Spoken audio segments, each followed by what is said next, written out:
बिस्मिल्लाहिर्रहमानिर्रहीम।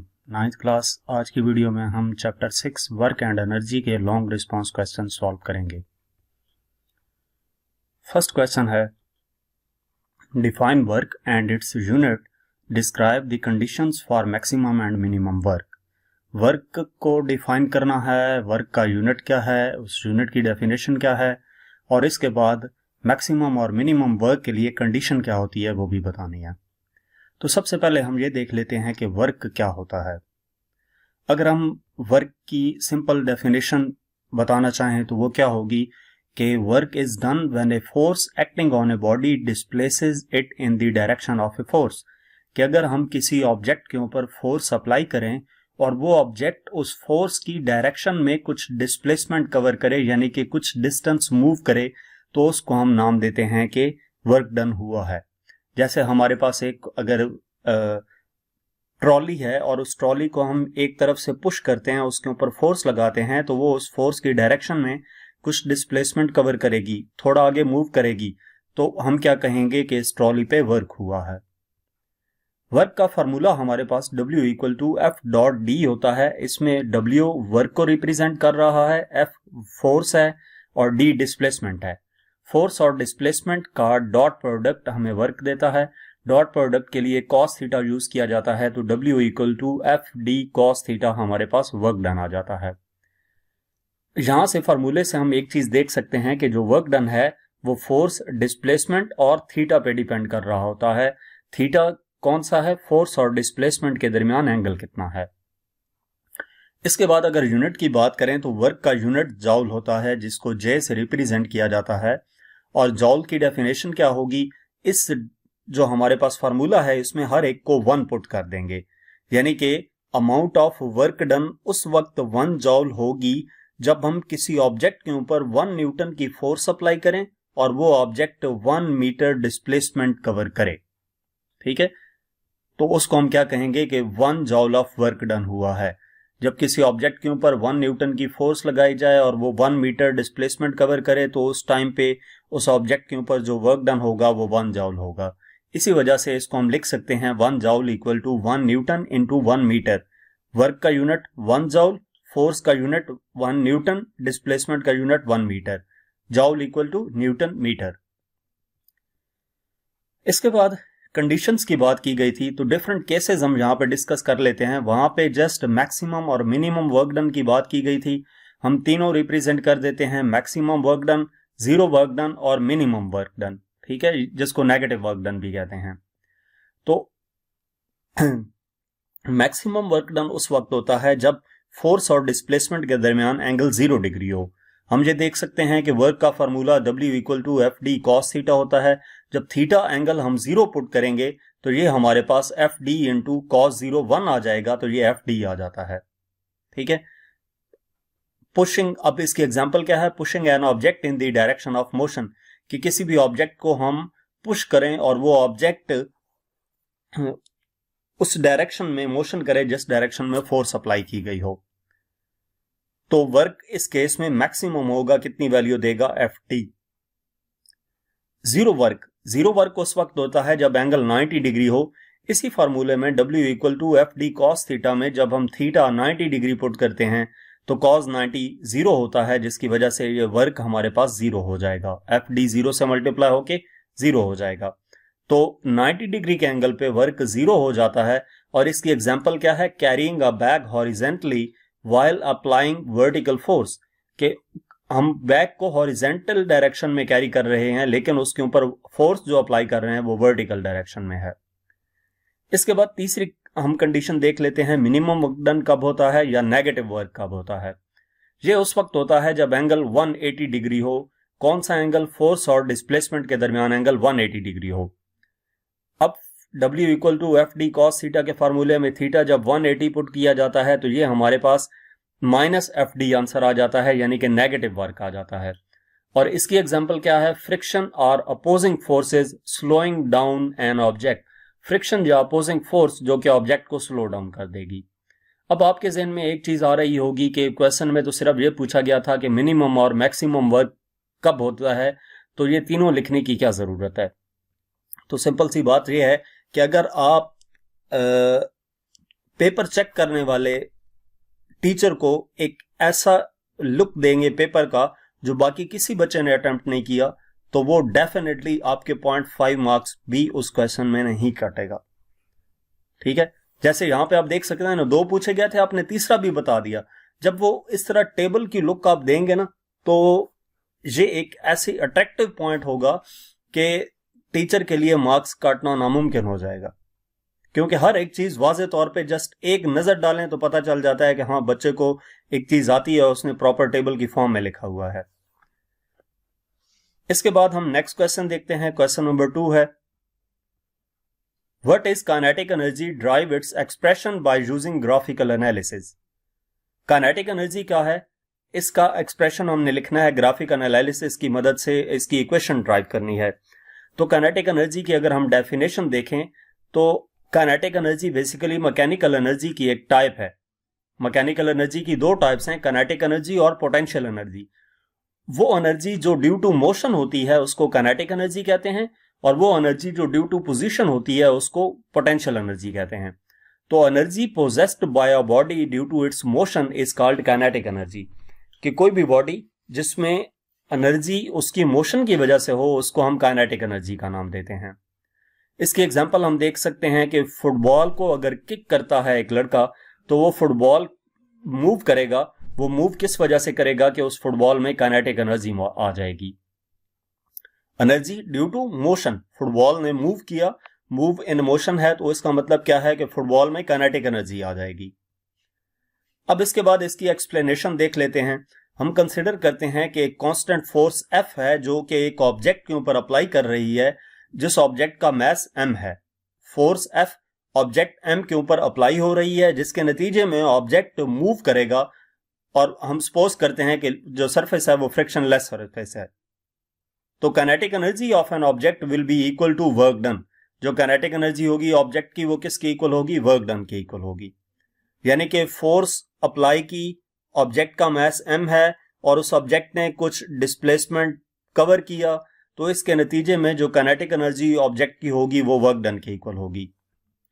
Work done force displacement graph का हम कैलकुलेट कर सकते हैं अगर इस एरिया को हम कैलकुलेट कर लें। ये आपको डायग्राम में फोर्स और डिस्प्लेसमेंट के दरमियान ग्राफ नजर आ रहा है।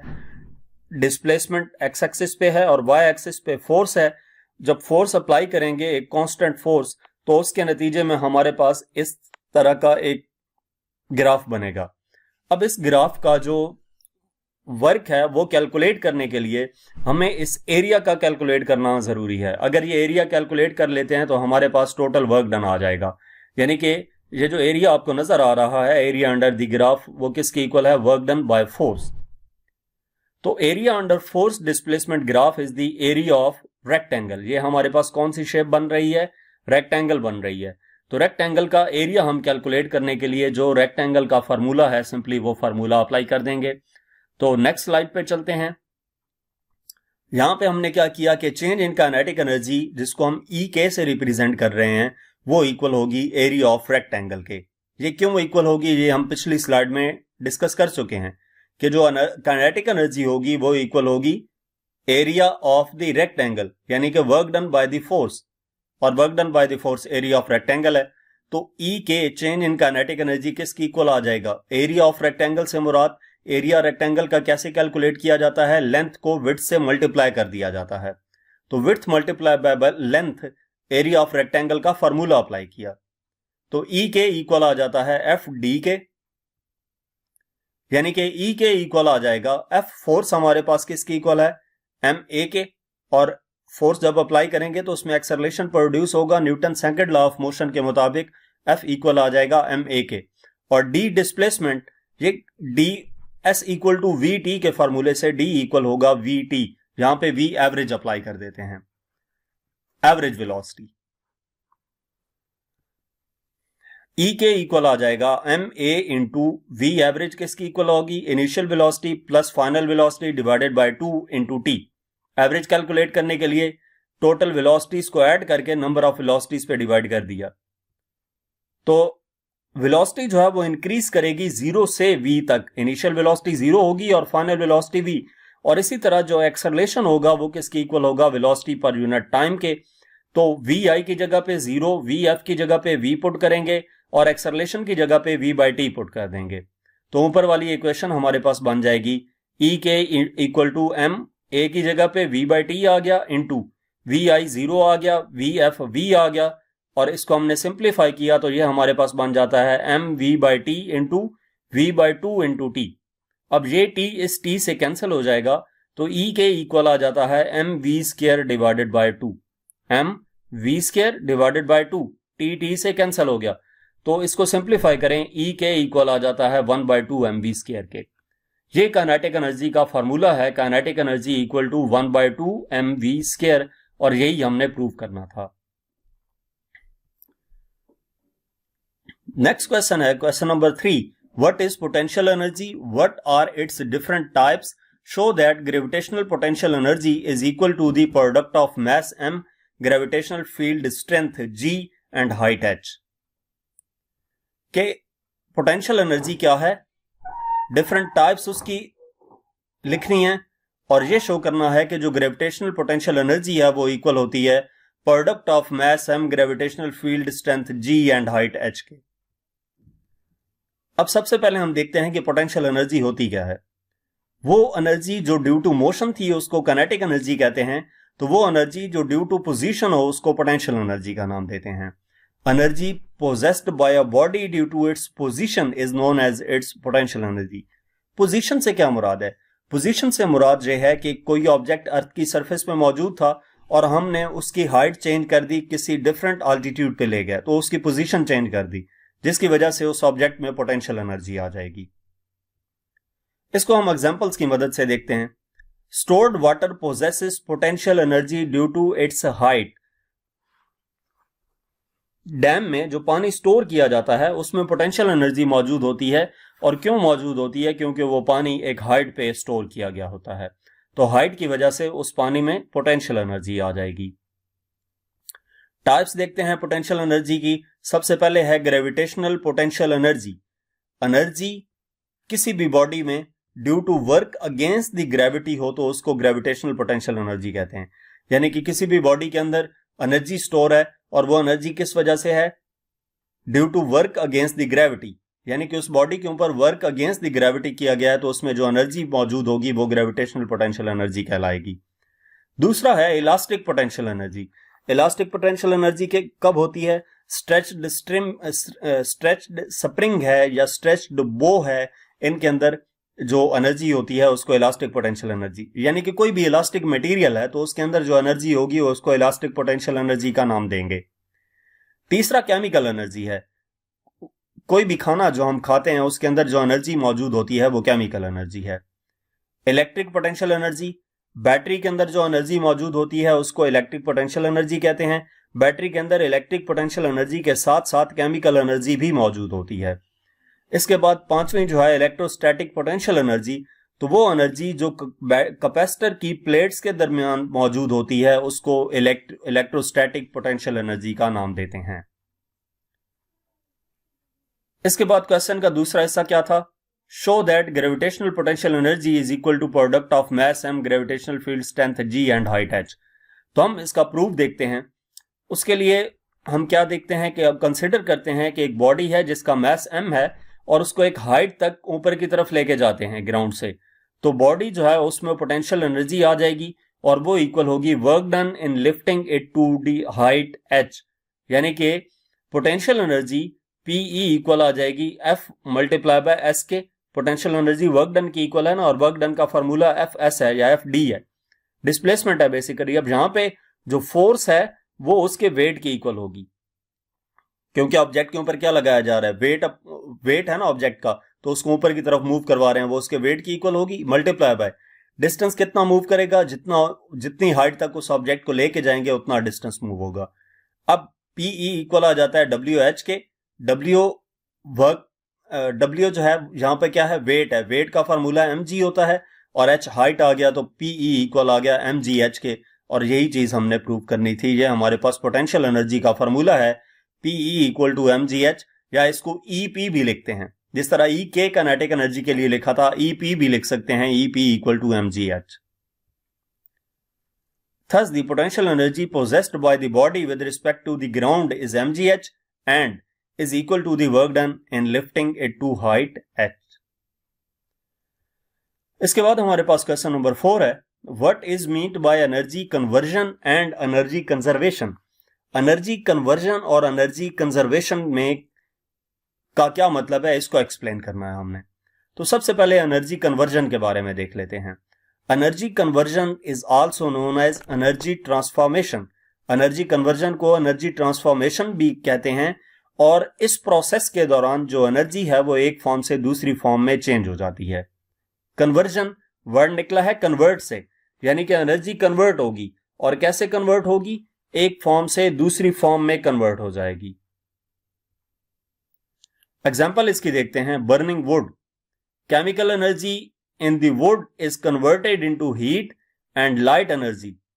एग्जाम्पल क्या है एनर्जी कन्वर्जन की, कि वुड जब लकड़ी को आग लगाई जाती है तो उसके नतीजे में केमिकल एनर्जी जो वुड में मौजूद होती है वो कन्वर्ट हो जाती है किस में, हीट में एंड लाइट एनर्जी में।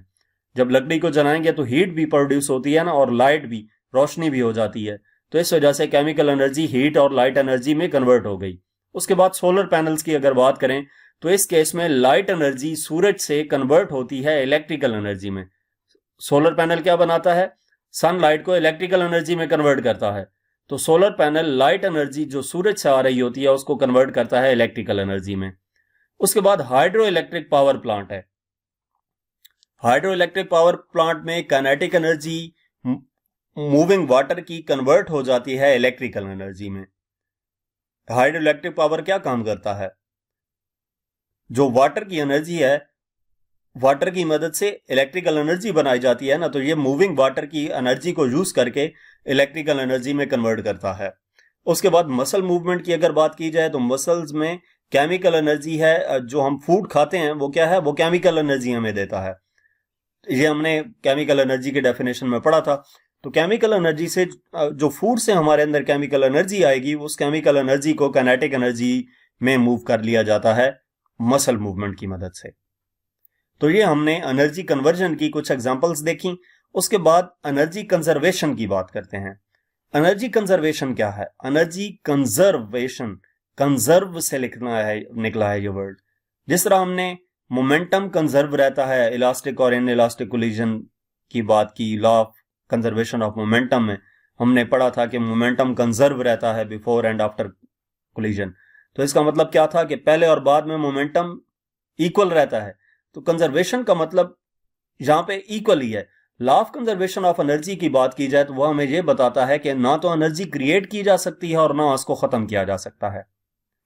Law of conservation of energy के मुताबिक एनर्जी ना तो क्रिएट की जा सकती है और ना ही खत्म की जा सकती है, लेकिन एक फॉर्म से दूसरी फॉर्म में कन्वर्ट जरूर की जा सकती है।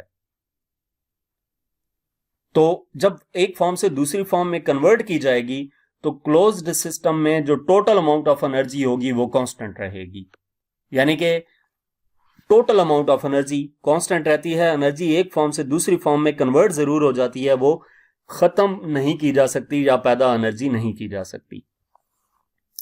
अब इसकी हम एग्जांपल्स देखते हैं। पहली एग्जांपल जो है वो एक बाउंसिंग बॉल की है। बाउंसिंग बॉल में जब बॉल ऊपर से नीचे की तरफ मूव करती है तो बॉल हाइट पे होने की वजह से उसमें पोटेंशियल एनर्जी मौजूद होती है, और वो पोटेंशियल एनर्जी कन्वर्ट हो जाती है काइनेटिक एनर्जी में जब वो नीचे की तरफ बॉल गिरती है, और काइनेटिक एनर्जी दोबारा पोटेंशियल एनर्जी में कन्वर्ट हो जाती है जब वो बॉल बाउंस करके ऊपर की तरफ जाती है। तो इस केस में कुछ एनर्जी लॉस्ट कर जाती है हीट की सूरत में ड्यू टू एयर रेजिस्टेंस, और कुछ imperfect elasticity of the ball की वजह से, लेकिन जो टोटल एनर्जी है सिस्टम की, यानी कि बॉल प्लस सराउंडिंग्स की, वो कांस्टेंट रहेगी। इसके बाद दूसरी एग्जांपल देखते हैं। दूसरी एग्जांपल कार इंजन की है। कार इंजन के केस में केमिकल एनर्जी जो है फ्यूल की वो कन्वर्ट होती है हीट एनर्जी में, और इसके साथ साथ मैकेनिकल एनर्जी में कन्वर्ट होती है ताकि वो क्या करे, कार को मूव करवा सके। टोटल एनर्जी इस केस में भी कांस्टेंट रहेगी, यानी कि जो एनर्जी है, जो केमिकल एनर्जी है, वो कन्वर्ट होती है मैकेनिकल एनर्जी में और साथ साथ हीट में और फ्रिक्शन की सूरत में भी लॉस हो जाती है। लेकिन इस केस में भी जो टोटल एनर्जी है वो कंजर्व रहेगी। अब अगर मेन की डिफरेंस की बात की जाए एनर्जी कन्वर्जन और एनर्जी कंजर्वेशन में, तो एनर्जी कन्वर्जन हमें यह बताता है कि change of energy from one form to another, कि एनर्जी एक फॉर्म से दूसरी फॉर्म में चेंज हो रही है तो उसको एनर्जी कन्वर्जन कहते हैं। और एनर्जी कंजर्वेशन हमें यह बताता है कि constituency of the total energy in a closed system during these changes, कि जो टोटल एनर्जी है वो कांस्टेंट रहेगी क्लोज सिस्टम में जब एनर्जी एक फॉर्म से दूसरी फॉर्म में चेंज हो रही है। तो ये दो कॉन्सेप्ट्स क्लोजली रिलेट करते हैं। Energy conversion happens all the time, energy her time पे एक फॉर्म से दूसरी फॉर्म में कन्वर्ट हो रही होती है, but the law of energy conservation dictates that the total amount of energy involved remains the same. तो यहां तक हमारे पास ये पहले 4 लॉन्ग क्वेश्चंस थे। इसके बाद मजीद क्वेश्चन नंबर 5 से हम नेक्स्ट वीडियो में अपलोड करेंगे। तो इसके अलावा और भी कोई भी टॉपिक या एक्सरसाइज का कोई सोल्यूशन देखने के लिए आप हमारा चैनल विजिट कर सकते हैं। Thank you.